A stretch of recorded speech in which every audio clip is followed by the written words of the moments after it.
I think, we started well and we were really dangerous in the first half. We had a couple of other really good chances that, we probably should have done better with. But Delaware is very good. They're certainly good in possession and good going forward. And, this was kind of a microcosm of our season. We did well to score a good goal, and then, unfortunately, we made some mistakes that cost us goals tonight. And that's kind of been the story. We haven't been consistent enough with our team defending, and in the end that was the difference tonight. So kind of like I said, it just sort of encapsulates our season. And it's a young group. I feel for our seniors, they were really instrumental in terms of trying to guide this team this year. And but it is a young group, and I'm excited for the future, and I think that we've got a lot going for us as we move forward. I mean, look, the reality was when we when we lost to Wilmington a few weeks ago in overtime, we kind of felt like our CAA season was over, and kids did really well as far as their mentality and sticking with it, and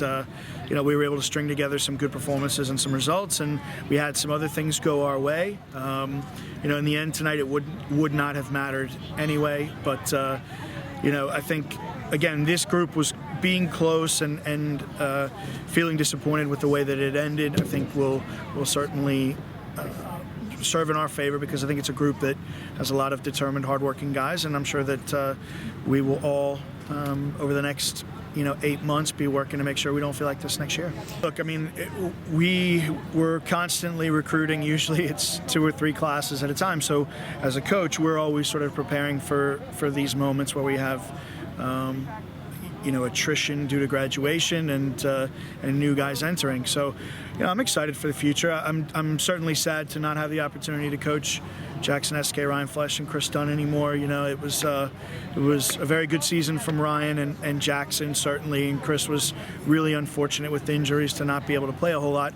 It was pretty awesome for him to be able to get back in and play in his last game tonight, and he did very well on very short work. He hasn't really trained throughout the season very much at all, so it was good for him to be able to play.